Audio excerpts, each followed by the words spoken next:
akan membalas setimpal dengan apa yang telah kita berbuat. Jangan pernah melihat hasilnya, tapi lihatlah sebuah proses yang kita jalani. Jangan pernah mengeluh dengan apa yang kita dapatkan hari ini, tapi keluhkanlah diri kita yang belum sempurna dalam beramal. Jangan mengeluhkan berapa banyak orang yang kita dapat hari ini, yang kita ajak, tapi keluhkanlah diri kita karena belum optimal untuk mengajak orang-orang menuju al-Islam itu.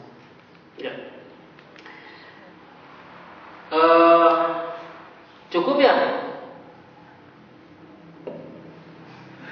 Cukup nggak?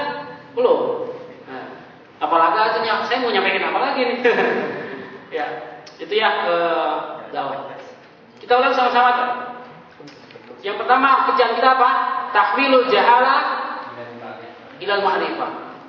Merubah dari kebodohan menuju pada pengetahuan. Bagaimana caranya? At-tabligh wa ta'lim. Apa tujuannya? Tasdidul ulum, menambah ilmu. Kerjaan kita itu apa? Tahwilul ma'rifah ilal fikrah. Merubah ilmu itu menjadi fikrah, pola pikir. Pola pikir ya. Bukan pola baju, pola pikir. Caranya bagaimana? At-takwin, pembinaan. Tujuannya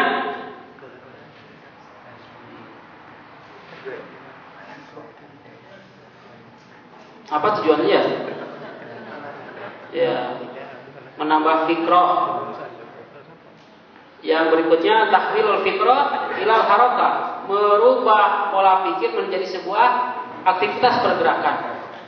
Tujuannya tasdidul amal, untuk latih beramal. Berikutnya tahwilul harakah ilal natijah, merubah aktivitas pergerakan kita menjadi sebuah hasil. Caranya bagaimana? At-tanzim, buat sebuah organisasi yang baik. Ya, tujuannya apa? Ya, tauhidus sufuf, itu untuk merapatkan barisan. Juga dengan apa? Tadi terlupa. Dengan pengawasan. Dia harus diawasi. Jadi rapatnya barisan kita, koordinasi kita itu harus ditunjang dengan pengawasan kegiatan. Jadi kegiatan itu harus diawasi. Sampai mana perkembangan dakwah Kang Arif? Gimana nih? Semuanya diawasi agar organisasi dalam rapatnya barisan itu tetap terjaga. Terakhir, tahwilun natijah, merubah hasil menjadi tujuan. Tujuan hakiki yaitu mardatillah. Dengan at-tanfidz, lakukan semua proses itu. Tujuannya untuk at-tamrin 'alal amal, menjadi sebuah motivasi. Orang yang memiliki tujuan yang benar dalam beramal itu, dia tidak pernah lelah. Dia tidak pernah lelah dalam bekerja, berbuat, beramal. Tapi ketika orang itu memiliki tujuan yang lain, maka dia akan lemah. Dia akan mudah mengeluh. Dia akan mudah capek. Dia akan mudah kecewa.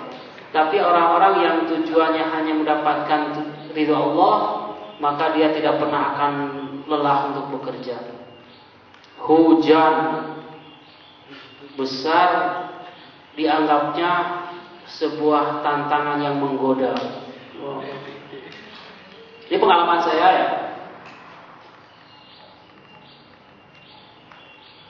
Seminggu saya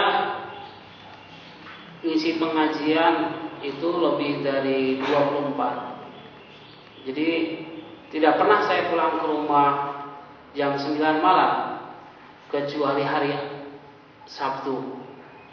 Kalau itu pun tidak ada yang ngundang. Dari Ahad sampai Jumat saya pulang jam 11 malam, jam 12.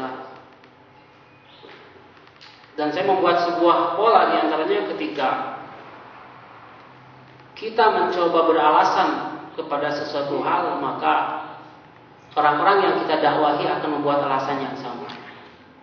Saat itu hujan besar dan lampu mati karena terjadi giliran kan ya, sekarang sedang digilir. Nanti yang jadi PLN tolong dibenahi ya, supaya tidak bergilir terus. Saya berpikir gini, mestikah saya beralasan untuk tidak hadir, atau saya paksakan hadir walaupun seluruh tubuh saya ini karena tidak punya mobil kebasahan? Dua pilihan yang kalau saya tidak hadir, orang-orang hadir. Nanti kan mereka berpikiran, Pak Hari nggak hadir karena mati lampu dan hujan besar. Kalau saya berpikiran saya hadir hujan-hujanan, ternyata jamaahnya tidak ada. Wah, gimana? Tapi akhirnya saya hadir. Saya hujan-hujanan, hadir, gelap lampu, dan alhamdulillah. Jemaah yang biasanya banyak tinggal 2 orang. Gimana Ustaz? Udahan aja. Kenapa? Kan sudah janji kita mau pengajian. Biasanya hadir banyak apa-apa lah. 2 jam. So, kelihatan nggak? Pakai lilin ya ngaji. Udah setengah jam cerita-cerita. Ternyata orang yang 2 itu cerita. Kemarin Pak Hari hujan-hujan gelap datang, kita nggak datang. Kita jadi murid-murid yang celaka. Minggu depannya jadwal yang sama, hujan besar juga. Gelap. Saya uji mereka. Saya akan datang kesiangan. Ternyata saya cek ke soal SMS, udah pada datang belum? Udah, Ustaz, setengah jam yang lalu udah datang. Wah, berarti saya harus datang. Saya tidak datang. Buat sebuah pola agar kita bisa menjaga orang-orang yang kita dakwah itu selalu bersama. Tentunya kita juga harus bersama. Niatkan apa yang kita lakukan itu mendapatkan sesuatu yang terbaik dari Allah Subhanahu wa taala. Insyaallah banyak. Mungkin kalau kita dengan mahasiswa lagi boleh dianggap bisa ringan lah.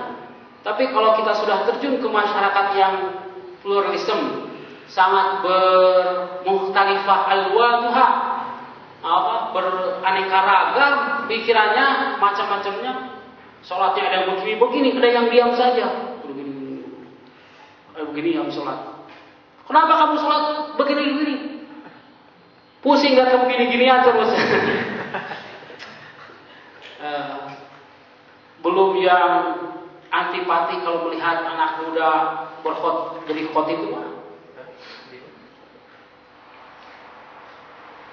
Belum kalau di Indonesia kan ada Nahdiyin gitu ya, ada Persis. Wah, itu perseteruannya itu sangat luar biasa. Ada belum, macam-macam lah begitu. Dan ketika kita terjun dakwah kepada mereka, nah bagaimana kita bisa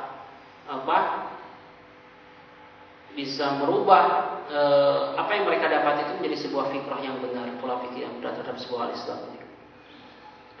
Saya di masjid asalnya supaya saya bisa jadi imam masjid, gimana caranya? Setiap sebelum adzan saya sudah ada di sana, saya sapu, ngepel. Hari ini kelotor, ngepel.